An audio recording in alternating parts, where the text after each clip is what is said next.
Today, I bought the LEGO Star Wars Boba Fett Slave 1. I bet you thought I was going to say Starship. Not on this channel.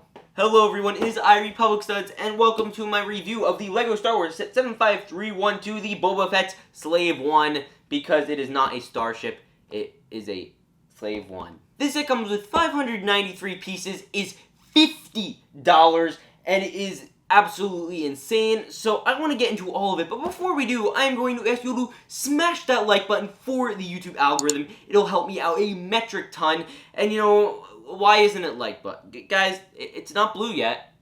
Still waiting.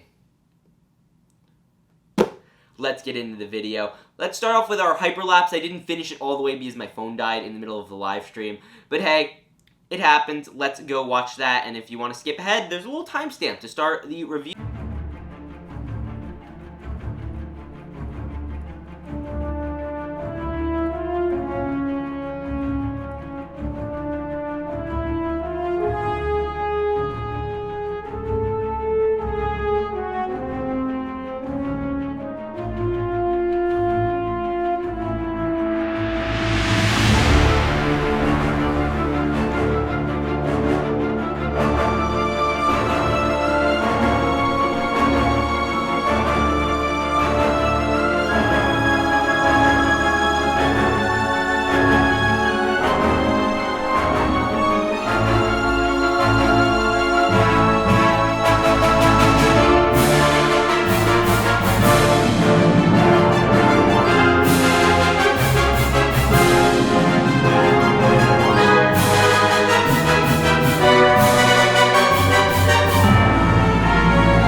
So we are starting off with the Boba Fett's Slave 1. Obviously, here's the box art. It looks very, very nice. I can't say I remember which planet this was, but it was the one where we saw, Mayfeld, which would have been a good figure to put in this set, by the way.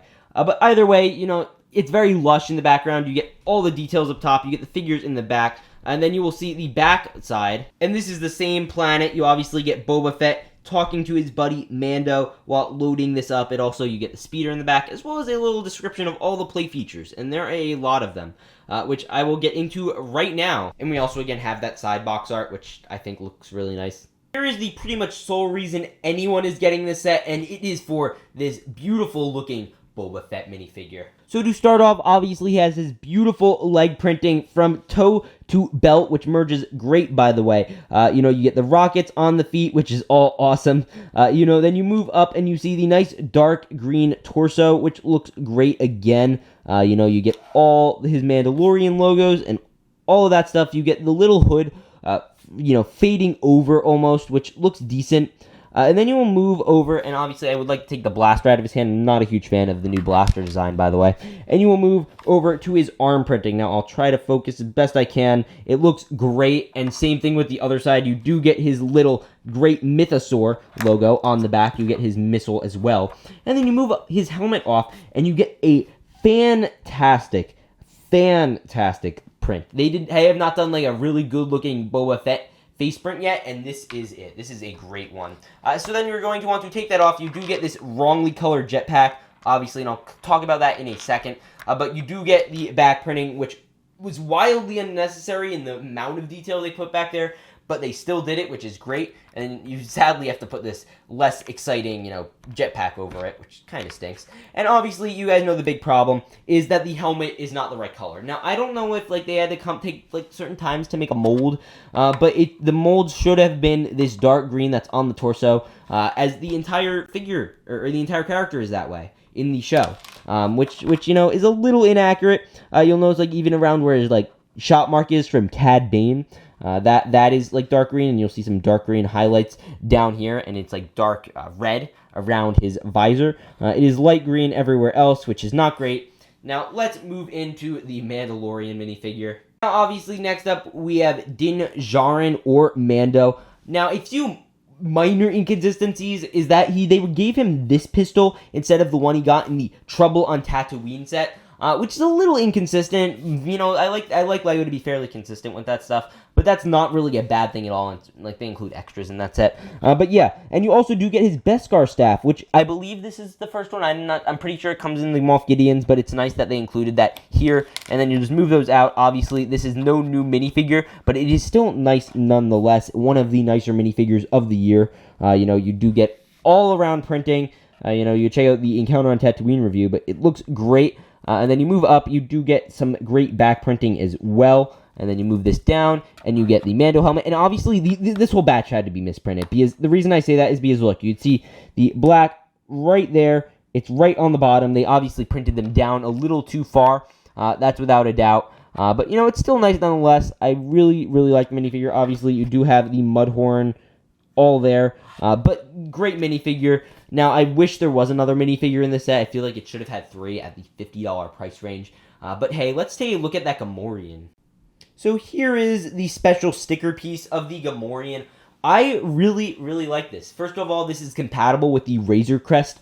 You know, people that are stuck in Carbonite, you do get a look at him. He's all nice. Maybe there's a little hint towards some future minifigures. We haven't gotten a Gamorrean in a while. This almost reminds me of that Gamorrean fighter, which was one of the first minifigures or figures or things we saw from Mando Season 2 that Jon Favreau announced. So I wonder if that was kind of like a part of the last-minute rushed thing.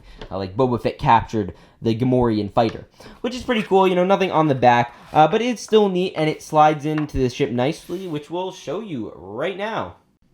So here it is, the Slave One, and let me just say, this thing is tiny. It is about, like, the size of my hand. It is small. This is a small boy. Here he is next to Boba. It is just not a large set at all.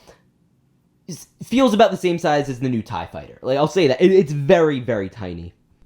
First, I'd like to actually start with the build that holds this thing together, and this is the cart. Now, this is a nice little display piece, but I think it looks kind of derpy. Like, if you're going to drive around the Slave One in this, it's almost like a little tugboat. And yeah, so you could, like, include Mando here, and he could just sit down and kind of ride along. And if you want, you could have, I guess, Boba. You know, I know this is the part that holds it up, but if you want, I guess you could theoretically say he can climb up the ladder, like so. Whee! He's going up the ladder, whee! And they could just kind of fly around and have a good old Mandalorian time. I really don't know. There's a slide area, you'd slide it on, and I'll show you how the two connect. So all you're going to want to do is take the Slave One, and there is this area here, this green brick, and you're just going to slide it in, and it will go right under that green brick there, and you'd zoom in and see that a little bit better, and that is how it stays on. Now, it does not move around well with the Slave One on it, so you're going to want to, you know, kind of do that, but it does display it nicely. And this is not a great display model, but that's besides the point. Now let's, you know, take a look at all the features. Now, we will start our way at the bottom and work our way around. Now, first of all, it is absolutely awesome that this piece will actually stay up and down. Even when you move it, it stays down, unlike the other one where it would just kind of dangle and you couldn't keep the Beskar, not Beskar, the Carbonite people under. So you could slide the Gamorrean under here like so. It is nice and simple, and you could just push that down, and you do not have to worry one bit about it trying to fall out. You'd shake it around as much as you want, and that won't happen. Moving over here, we have the blaster cannons. These are very loosey-goosey. They can kind of spin pretty much everywhere, but they are not tightly held on. You could do this. You really do whatever you want with them. They're just not tight, so you have to be they're very fragile, so you have to be very careful with them, which I'm kind of shocked by. They did a good job in the last one, making sure they were easy and accessible to put on. Now, if you move over to the side, and I'll zoom in the best of my ability, but you will see you get some stickering, which, you know, is fine. I mean, you could leave it on without it. And then you move around, you get the fin, which we'll show a little later, and you get some more stickers, and you'll just kind of do a 360, just so you'd see all the stickers and the red back, which is the main part of the build. Now I want to take a look at the front detailing. You do get all of those stickers. That middle green one is not a sticker. That's an actual piece, but the other two above and below it are. You do get 2 stud shooters. You guys know how those work pretty well. Boom. That's pretty epic. And then you just pop them back in however you want. You're not going to really do any damage with those, unfortunately. And then you move up to the cockpit. Now, the cockpit is kind of a disappointment, and I want to get a little closer look. Now, in order to open the cockpit, you simply must do this, and you can basically just put Boba down. There is a little area, I believe, for his jetpack. It's just very, very tight. Like, it is extraordinarily tight.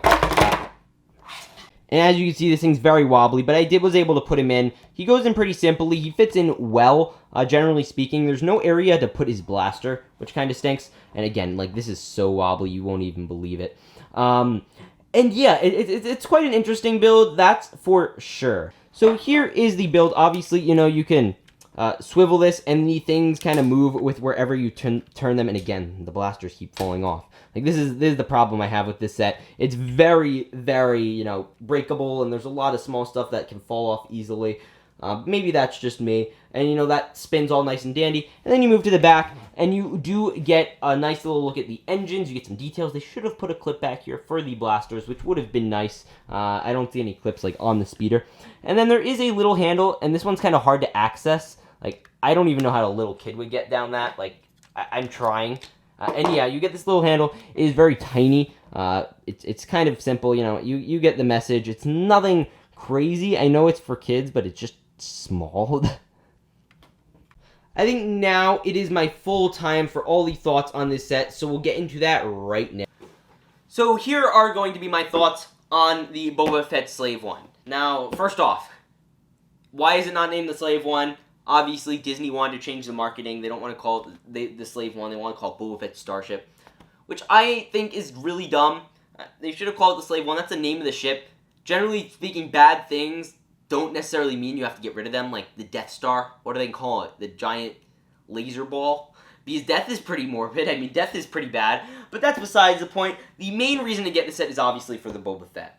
The Boba Fett is a fantastic minifigure. I really, really like it. It is one of the most detailed minifigures. It is obviously still wildly inaccurate, especially in terms of the helmet. I think it was more of a patch together, because there was an original rumor that this was supposed to be Han and regular Boba from The Empire Strikes Back, but it turned out to be this, which ended up being fine, I guess. That would have been a nice area to see the new Han and the new Carbonite type piece.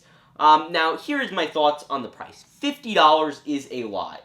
This is not a $50 set. I'm looking at this and comparing this, like, to the size of, say, things like the TIE Fighter that came out earlier this year for $40.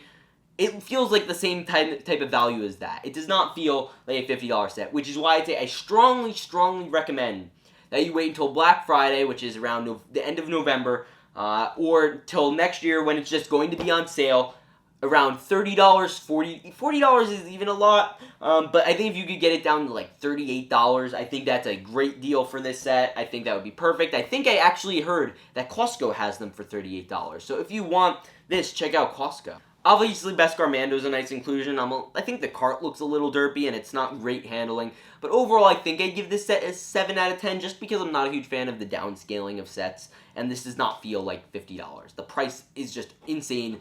The only reason to get this set immediately is for that Boba Fett. It's already selling out like crazy, so yeah. But with that said, I'll see you all in the next one. Remember to peace out and stay awesome.